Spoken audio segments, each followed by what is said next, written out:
Hello friends, நம்ம இன்றைக்கி சுவையான பன்னீர் புலாவ் எப்படி செய்யலான்றதை பார்க்கலாம் வாங்க. இதுக்கு நான் ஒரு வானல் சூடானதும் 3 ஸ்பூன் ஆயில் சேர்த்து கட் பண்ணி வச்சுருக்கிற பன்னீரை பொரித்து எடுத்துக்கலாம்.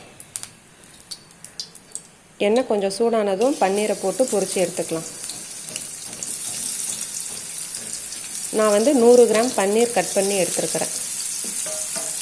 நம்ம ஆயிலில் வறுத்து பொரித்து செய்கிறதோட்டு புலாவ் சூப்பராக டேஸ்ட்டாக இருக்கும். இங்கே பாருங்கள், உடையாமல் நம்ம கொஞ்சம் சிம்லே வச்சு பொரித்து எடுத்துக்கலாம்.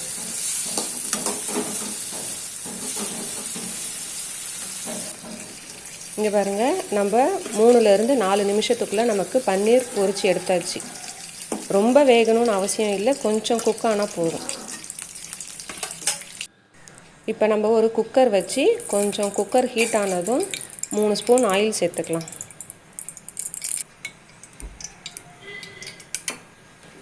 ஆயில் கொஞ்சம் ஹீட் ஆனதும் நான் பட்டை, லவங்கம், மராட்டி மொக்கு, பிரிஞ்சி இலை எல்லாத்தையும் ஆட் பண்ணிக்கலாம்.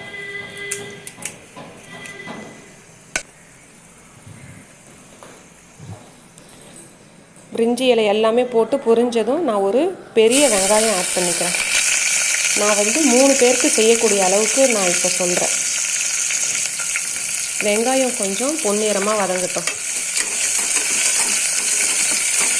நம்ம காலை டைமில் என்ன லஞ்ச் பாக்ஸ் செய்யறதுன்றதே எல்லா அம்மாக்களுக்கும் ஒரே குழப்பமான ஒரு இது. இப்போ பாருங்கள், வெங்காயம் கொஞ்சம் பொரிஞ்சதும் நம்ம 1.5 ஸ்பூன் இஞ்சி பூண்டு பேஸ்ட்டு ஆட் பண்ணிக்கலாம்.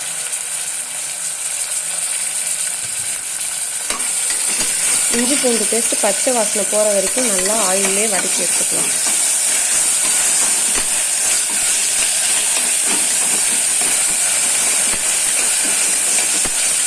நம்ம இந்த மாதிரி ஈஸியாக சிம்பிளாக பசங்களுக்கு லஞ்ச் பாக்ஸ் ரெசிபி செஞ்சு கொடுக்கலாம். இங்கே பாருங்கள், பச்சை வாசனை போனதுக்கப்புறம் நம்ம புதினா ஆட் பண்ணிக்கலாம். கொஞ்சமாக புதினா போட்டுக்கிட்டால் போதும். இப்போ புதினா போட்டதுக்கப்புறம் நான் கேரட்டு, பீன்ஸு நான் ஒரு மீடியம் சைஸ் கேரட்டும் 4 பீன்ஸும் கட் பண்ணி வைப்போம், அதில் ஆட் பண்ணிக்கலாம்.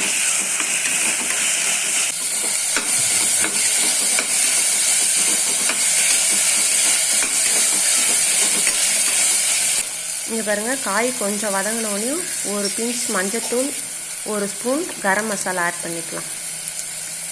கரம் மசாலா போட்டால் அந்த பிரியாணி ஃப்ளேவர் வரும், அதுக்காக தான் நம்ம ஆட் பண்ணிக்கிறோம். இப்போ நம்ம காரத்துக்கு ஏற்ற மாதிரி 1லேருந்து 2 பச்சை மிளகா ஆட் பண்ணிக்கலாம். நாங்கள் ஒரே ஒரு பச்சை மிளகா தான் பெருசாக இருக்கிறதோட்டு கட் பண்ணி சேர்த்துக்கிறேன். உங்களுக்கு எந்த அளவுக்கு காரம் வேணுமோ அந்த அளவுக்கு நீங்கள் ஆட் பண்ணிக்கோங்க.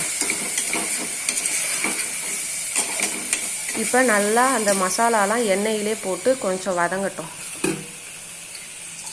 இங்கே பாருங்கள், இப்போ நல்லா கொஞ்சம் எண்ணெயிலே அந்த போட்ட மசாலாலாம் வதங்கிடுச்சு. நான் பிரியாணி அரிசி 2 டம்ளர் 30 நிமிஷம் ஊற வச்சு வடிகட்டி எடுத்துக்கலாம். இப்போ எண்ணெயிலே நம்ம இந்த மாதிரி அரிசி ஆட் பண்ணுறதோட்டு அரிசி உடையாமல் வரும். அதுக்காக தான் நம்ம இப்போ எண்ணெயிலே போட்டு லைட்டாக கிளறி விட்டுக்கலாம்.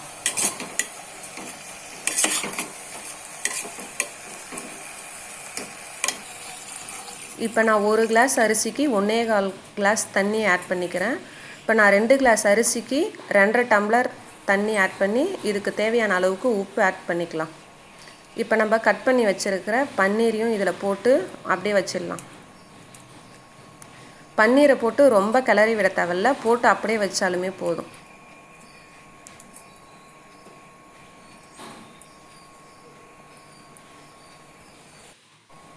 இப்போ நான் இதுக்கு மேலே 2 ஸ்பூன் நெய் விட்டு குக்கர் விசில் போட்டு 2 விசில் வரட்டும். அவ்வளோதாங்க ஃப்ரெண்ட்ஸ், நம்மளோட சுவையான பன்னீர் புலாவ் ரெடி ஆயிடுச்சு. இந்த மாதிரி உங்கள் வீட்டு கிட்ஸ்க்கும் லஞ்ச் பாக்ஸ் ரெசிப்பியாக செஞ்சு கொடுங்க. Thank you friends.